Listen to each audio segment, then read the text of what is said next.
We live in an age of the scariest horror games to ever exist. Some of the most popular are Poppy Playtime, Five Nights at Freddy's, Amnesia the Dark Descent, and the Blair Witch Project. Today, I will be playing all of these until I am too scared to continue and ranking them on my personalized tier chart. At the S tier, we have Seriously DC'd, due to the game being too much for me to handle. Followed by Actually Screaming because it was terrifying, but I could persevere through it. The third category is Barely Scary, that one's kind of self-explanatory, followed by Can't Believe It's a Real Game for the ones who are popular for God knows what, and the final category, Delete It. Loading into Poppy Playtime, I was pretty ready to see that freaky blue thing from the stream clips and have to DC immediately. I'm not sure what I'm gonna rank this, but I have a feeling this one's gonna go to the top of the tier list. But I was surprised to find myself watching a commercial about a doll. They say she's super popular, and then we appear in the toy factory where she was made, left with the bizarre instruction to find the flower. After playing the VHS tape I found on the security desk, I learned we're trespassing and I need to find my way out. It took a few minutes for me to figure out there was a puzzle involved in escaping this section, but after finding the pattern on the train in the right room, we got access to the Mr. Fantastic backpack. This just gives you arms that allow you to grab stuff all around the environment to solve the puzzles and progress in the storyline. With just the blue left hand, we can enter a door behind the front desk that is blocked by a metal gate. Immediately behind this gate is Huggy, a fitting name for a creature built to give little kids nightmares. This guy makes me so uncomfortable, and if I could avoid it entirely, that was my goal. I don't even want to go near it, dude. Unfortunately, he literally hands us the key to the next room, and that made my skin crawl. Oh, he has the key. I hate that. Oh my god, guys, I'm already so scared. I got into the security room, shut that door to keep him away from me, and saw the next puzzle, which was a pretty simple power redirection using the Mr. Fantastic arms. What sucks is when you go back to Huggy, he has absolutely disappeared. I really had to hype myself up to continue here. After you go down a hallway and he jump scares the life out of you, you follow him to another room where this electric block puzzle was. Very simple click and play stuff, but all 4 blocks gift you the red right hand, which lets us continue even further. What's next, you may ask? Another puzzle. This one took me way longer than I'm proud to admit, and solving it drags you along the factory belt to a toy machine. The toy machine, you ask? Yeah, another puzzle. Don't get me wrong, many horror games use this puzzle strategy. Resident Evil, Silent Hill, even multiplayer games like Dead by Daylight. But this puzzle game felt incredibly dragged out. I ended up playing this game for about 40 minutes to get to this point, and I hadn't even had a big scare yet. After finishing your toy, you get to the first actual scare of the game, which is Huggy emerging from this dark tunnel that the game will not let you avoid. Oh, great heavens! I tried going around him. Wrong. I tried the staircase. Wrong. I tried platforming the boxes to get into the staircase. Also wrong. After about 10 minutes of failed attempts of running from this character, I genuinely turned off the game, as it was just confusing and boring. I don't even understand. That didn't scare me, it just confused me. If I could have escaped the first run, I'm sure this game would go in Actually Screaming, but for now, I'm placing it in Barely Scary. If you guys know what I'm supposed to do next, please let me know in the comments, and I will do another video on this one.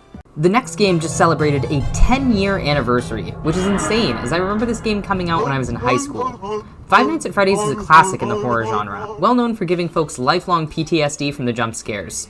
My first night in the game was going rather well, with the phone calls adding fear and confusion to my experience. The bite of 87? Overall, night 1 was pretty chill, but I was definitely scared even before the characters came for me. Nothing's even happening and I'm scared. Literally at Freddy's first movement, I almost jumped out of my skin. No! No! Literally, why are their faces so terrifying? I stayed vigilant on cams despite my fear, but I literally had to shut the doors to check the cameras for most of the night. Once the characters started moving, it was over for my nerves. I was closing doors just to check cameras and had to repeatedly tell Bonnie to go away as the animatronics were really favoring my left door. Don't get any closer to me. Stay back. By 5 a.m., I had just enough power to slam the doors at any footsteps, and ended up surviving into night 2 with only 1% left. That was too close. That was too close. Night 2 was much more anxiety-ridden, as you know the animatronics become more active with each passing night. Before the clock had even ticked to 1, they had come out of hiding. Already? The quick movement had me so scared that I was spamming cameras and almost missed a Bonnie attack on the left side.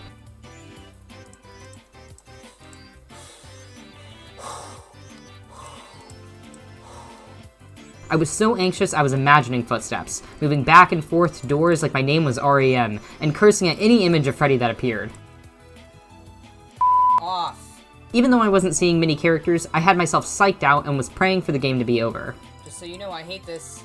Just so you know, I really hate this. If I DC from any of them and it's not this one, I'll be shocked. What's up, fam?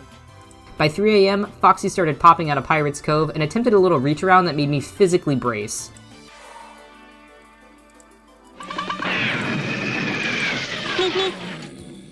After Foxy left, I realized I was super low power, and began prioritizing the left door that Bonnie and Foxy had ran to. Chica was approaching my right side, and I couldn't find Freddy.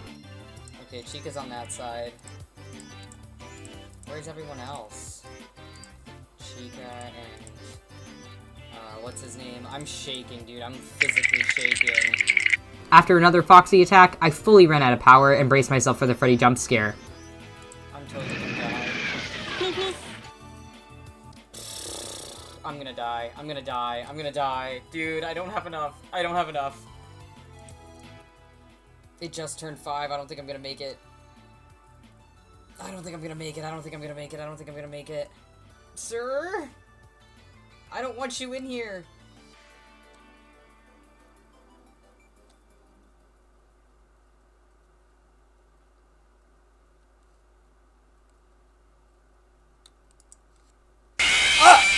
Genuinely almost shit my pants there, so this one's popping up to seriously DC'd. If you're anywhere around my age, you might remember this next game from PewDiePie's channel back before gaming channels were really a thing on YouTube and PewDiePie himself hadn't even hit 1 million subs. Amnesia is a video game that focuses on a man named Daniel, who is awoken without any of his memory. All we know is our name and any information we can find as we play the game. The setting of this game is a creepy old castle with candlelit chandeliers and torches. A large part of this gameplay is finding tinder boxes and oil to light these candles and keep yourself sane, as any darkness begins to eat away at your sanity and makes the monster's threat grow ever present. As you learn the playstyle and how to interact with the game, you are told to follow a trail of liquid that is obviously a large puddle of blood. Without acting too suspicious of the extraordinarily bloody floors, your character is supposed to collect letters, tinderboxes, and keys to stay as sane as possible while exploring your surroundings to understand why you appeared as a full-blown dementia patient in an abandoned castle.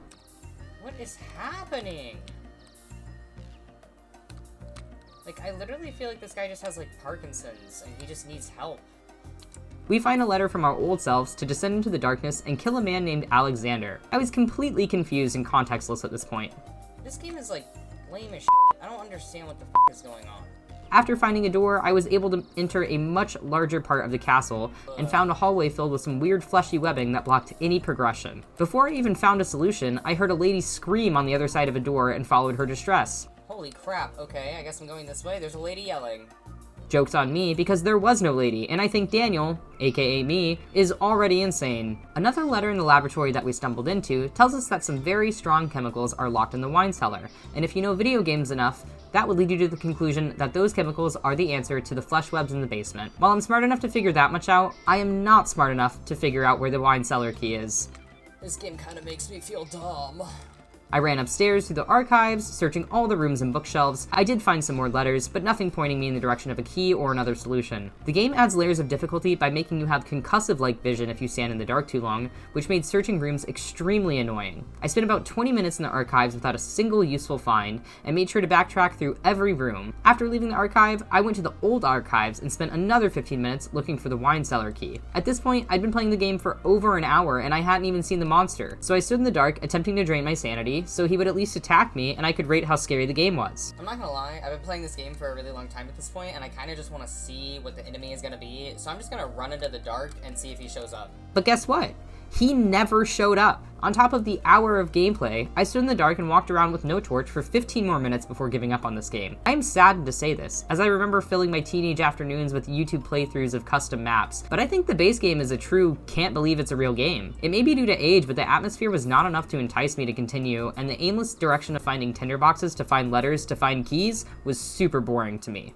The last game of the video is the Blair Witch video game, inspired by the movie but following a completely different plotline. The game opens into a cinematic of a man driving with his dog, with the radio telling you about a local boy who has gone missing. The main character is already driving to join the search for him. Once we get to the search, we get to customize the dog, which was genuinely my favorite part of this game. We search the party's cars and find a map, a walkie-talkie, and a few letters with some information about the boy's disappearance. As we go into the woods, we find a wooden, item And our character walks around the woods as we zoom out and see the whole forest is a ritual grounds. The ambiance was really built for me at this point, and I was excited to search the forest and see the scares. The game introduced a really cool part of the gameplay here, where we command our dog Bullet to search for any signs of the boy. This was a super cool tactic to me at first, as I've never seen anything like this in a video game, and this made the relationship that you have with your dog that much more important. As I followed Bullet into the woods, the other members of the search party kept saying super cryptic things. During the Revolutionary War, there was this witch. She'd kidnap the local children, suck on their blood and whatnot.